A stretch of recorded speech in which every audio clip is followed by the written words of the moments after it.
हनुमान ज्ञान गुण सागर, जय कपीस तिहु लोक उजागर।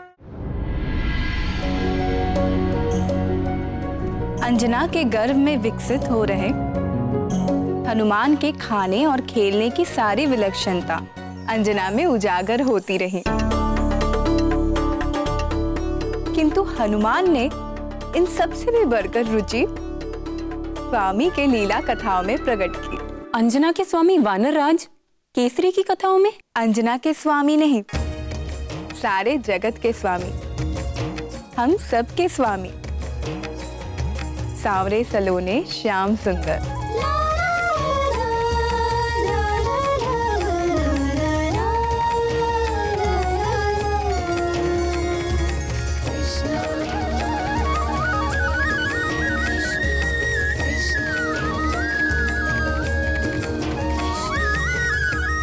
अंजना जानती थी कि गर्भ में भी शिशु सुनने लगता है, इसलिए माता गौरी की बात स्मरण करके वो निरंतर अच्छा ही बोलती और अच्छा ही सुनती। और जब वो हमारे सत्य सनातन भगवान वासुदेव के अवतारों की लीलाएं सुनती, तो परम चंचल गर्भस्थ हनुमान न तो खाने के लिए मचलते और न कोई उछल कूद करते। किंतु उन्हें ये सारी कहानियां सुनाता कौन था? शिव प्रिया पार्वती जी ने तो अंजना और गर्भस्थ हनुमान को अपनी करुणामयी शरण में ले ही लिया था, परंतु वीणा वादिनी सरस्वती जी हनुमान के विकास में योगदान दिए बिना कैसे रह सकती थी?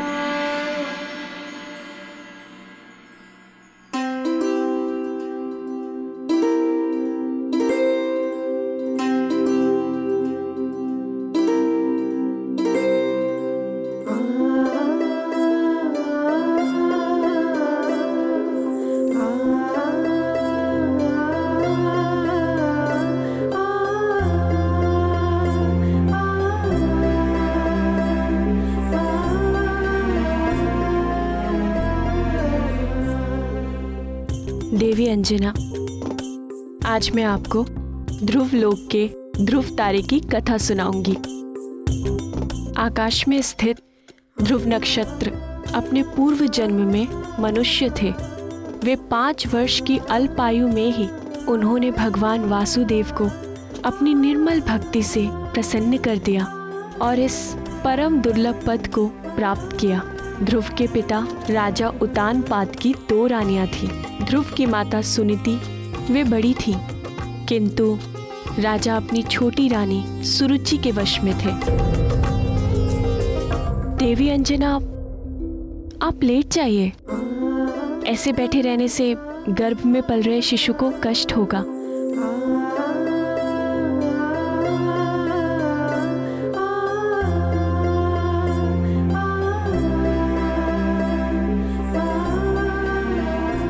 राजा सदैव ध्रुव की सौतेली माँ और उनके पुत्र उत्तम के पास ही रहते। ध्रुव को कभी भी अपने पिता का प्रेम प्राप्त करने का अवसर ही नहीं मिलता। एक दिन जब राजा उतानपाद ध्रुव के सौतेले भाई को अपनी गोद में खिला रहे थे, तब ध्रुव का मन भी पिता का प्रेम प्राप्त करने की लालसा जागी। वो अपने पिता की गोद में जा ही रहा था कि उनकी सौतेली माँ ने उनका हाथ खींचकर उन्हें नीचे ढकेल दिया। सौतेली माँ के कटु वचनों से बहुत ही आहत हुआ। ध्रुव की माता सुनीति चाहकर भी अपने पुत्र को पिता का प्रेम दिलाने में समर्थ नहीं थी। इसीलिए उन्होंने ध्रुव को परम पिता भगवान नारायण का प्रेम प्राप्त करने के लिए उनकी भक्ति करने का उपदेश दिया।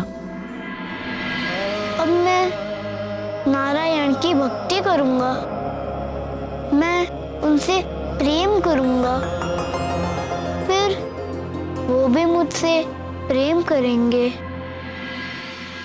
फिर ध्रुव ने घर छोड़ दिया और नारायण को पाने के लिए वन में जाके एक वृक्ष के नीचे बैठ गए। शिव, 5 वर्ष की अवस्था में इतना साहस? वन में तो कई प्रकार के हिंसक पशु और सर्प आदि घूमते रहते हैं, फिर ध्रुव महाराज इन सबसे बचे कैसे? जब प्राणी भगवान की ओर एक पग चलता है, तब भगवान अपने भक्त की ओर 100 पग चलते हैं, तो फिर भगवान अपने भक्त की सहायता कैसे नहीं करते? उन्होंने अपने अंश अवतार महामुनि नारद को भी ध्रुव की मंत्र दीक्षा के लिए भेज दिया।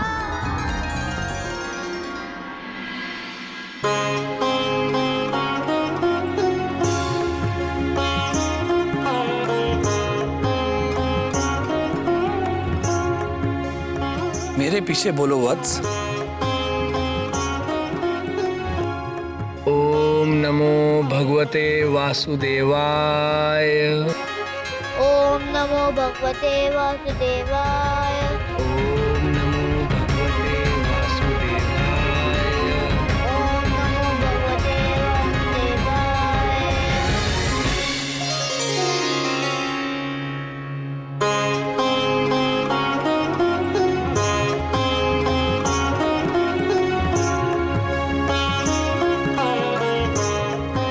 ये परम गुप्त द्वादशाक्षर मंत्र है पुत्र।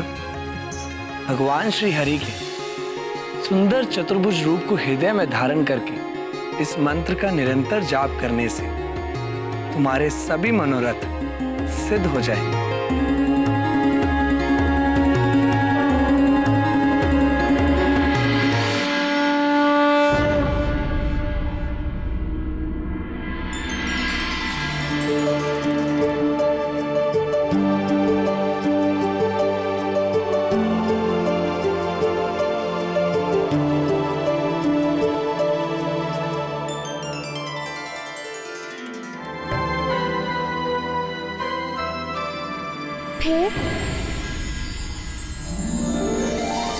फिर क्या हुआ?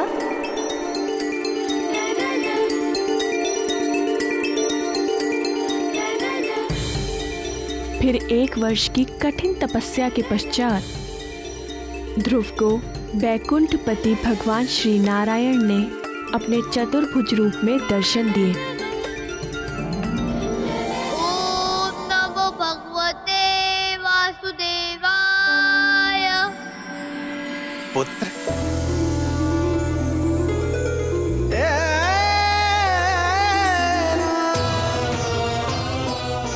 तुम्हारी निर्मल भक्ति से मैं प्रसन्न हूं पुत्र। जिस अविनाशी लोक को आज तक किसी ने प्राप्त नहीं किया, सारे ग्रह, नक्षत्र और सप्त ऋषि भी जिसकी परिक्रमा करते हैं, इस समस्त ब्रह्मांड में सबसे ऊपर का वो लोक जो इन सारे लोकों का नाश होने के पश्चात भी स्थिर रहता है, वो दुर्लभ पद मैं तुम्हें देता हूं।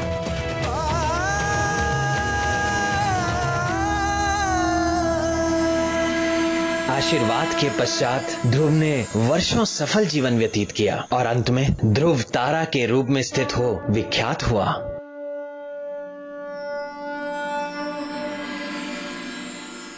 इस प्रकार भक्ति का पहला पाठ शिशु हनुमान ने गर्भ में ही सीख लिया था।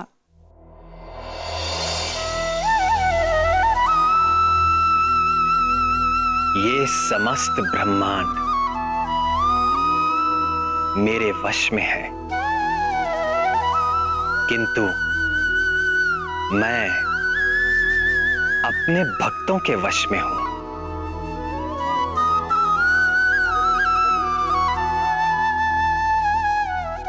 मेरे भक्त हर पल, हर घड़ी निरंतर मेरा ध्यान करते हैं और मैं भी हर पल, हर घड़ी अपने भक्तों का ध्यान करता हूं। हर संकट से उनकी रक्षा करता हूं, उनकी हर इच्छा पूरी करता हूं, उनके जीवन की उपलब्धियों की रक्षा करता हूं और कोई आवश्यकता उपस्थित होते ही तत्काल उसका प्रबंध करता हूं। हनुमान की शिक्षा दीक्षा में मेरी रुचि देखकर सभी देवता उनकी सेवा में उपस्थित होने लगे, तो सप्त ऋषि भला पीछे कैसे रह सकते थे? वो भी आए।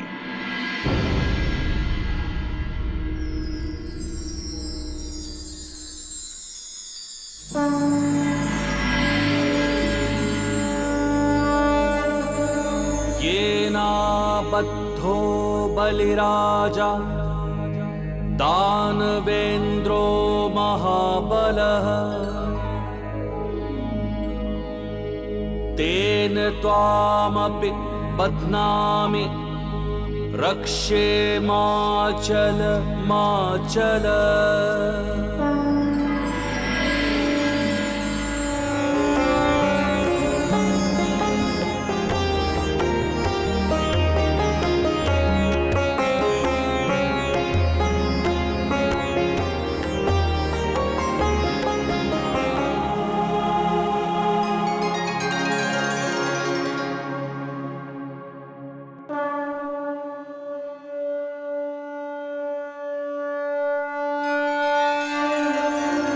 बाल हनुमान की नित नई लीलाओं से आनंदित होते हुए अंजना के गोद भराई का समय आ पहुंचा। इस मंगल कार्य के लिए निकट और दूर स्थित सभी संबंधियों और मित्रों को निमंत्रण भेज दिया गया, किंतु ठीक गोद भराई के दिन सूर्योदय के साथ ही मूसलाधार वर्षा होने लगी, जो ना तो रुक रही थी और न मध्यम पड़ रही थी। तो क्या गोद भराई नहीं हो सकी? मंगल मूर्ति हनुमान के जीवन में ये कैसा मंगल आ गया दीदी? इसी चिंता से तो अंजना भी व्याकुल थी।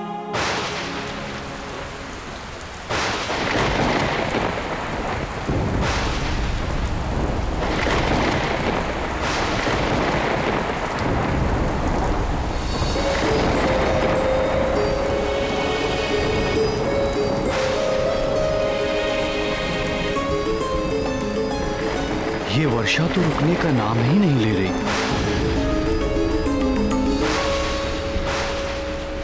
तुम निराश ना हो अंजने, ऐसी भी वर्षा नहीं हो रही कि लोग आ ना सके। मार्ग में कहीं रुक गए होंगे, आते ही होंगे।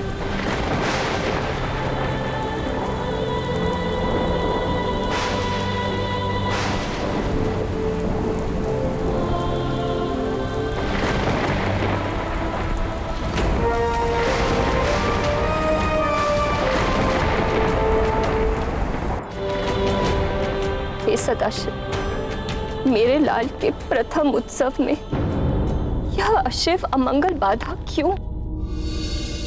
आपने तो कहा था कि वो आपका तेज होगा। आपके अपने अंश स्वरूप के साथ ऐसा अन्याय क्यों? मेरा पुत्र हमारे प्रियजनों के आशीष से वंचित क्यों? हे हर, मुझ दुखियारिन का दुख दूर कीजिए।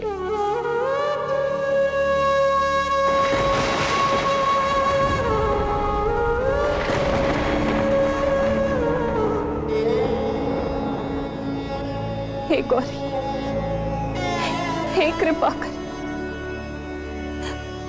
आप तो जगत जननी जगदम्बा हैं। आप तो भोले बाबा की तरफ विरक्त वैरागी नहीं है माँ। आप तो अपने संतान के दुख दूर करने के लिए सदैव तत्पर रहती। यदि मुझसे कोई भूल हो गई हो तो उसका दंड आप मुझे दीजिए, किंतु गोद भराई के इस पावन अवसर पर मेरे लाल को आशीर्वादों से वंचित मत कीजिए। हे ममता मई माँ, मैं अपना आंचल फैलाकर आपकी ममता की भीख मांगती।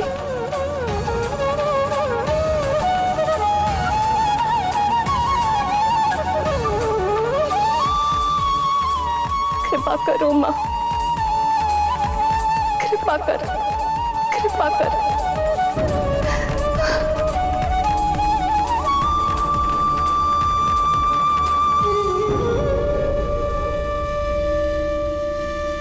मैंने तेरी पुकार सुन ली है पुत्री, धीरज रखो। गोद भराई होगी, पूरे अनुष्ठान के साथ होगी और तुम्हारे पुत्र को आशीर्वाद मिलेंगे और जैसे किसी को ना मिले हों।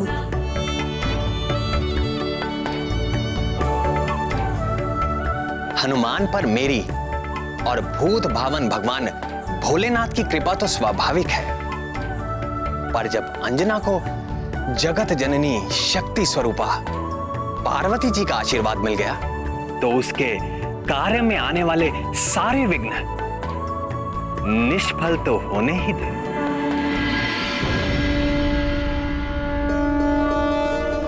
देवी लक्ष्मी,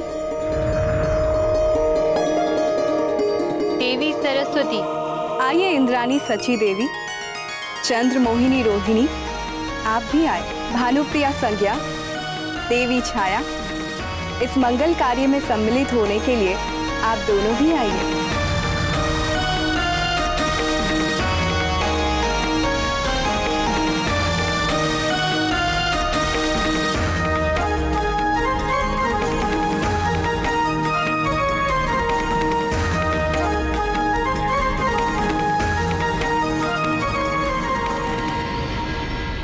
प्रणाम महारानी। क्या हुआ? तुम इतना हाँफ क्यों रही हो? वो आ गई। कौन? हमारे संबंधी? वो तो नहीं आए, पर कुछ सुहागनें आई हैं। बहुत खूबसूरत सजी धजी देवियों जैसी, और साथ में खूब सारे उपहार भी लाई हैं।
अच्युतानंद गोविंद नामोच्चारण भेषजाल नश्यन्ति शकला रोगः सत्यम सत्यम वदाम्यहम्।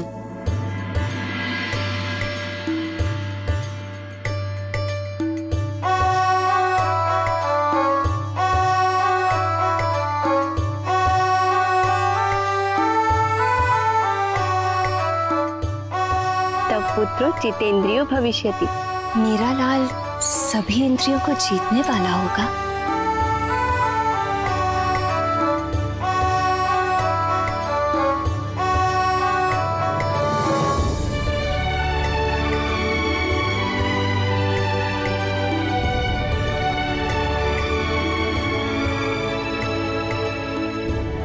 दैत्य कार्य विघातको भविष्यति।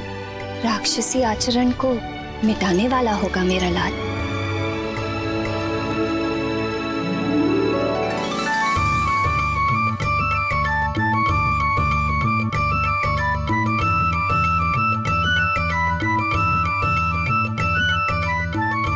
वेद विदांग विशारदो भविष्यति। मेरा पुत्र वेदों का विद्वान होगा।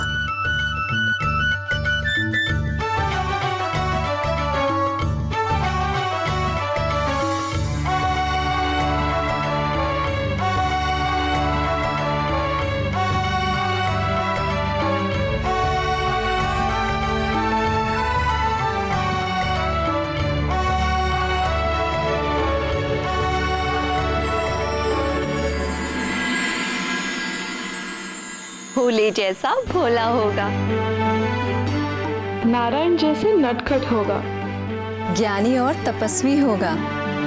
पर कौन? तेरा लाल।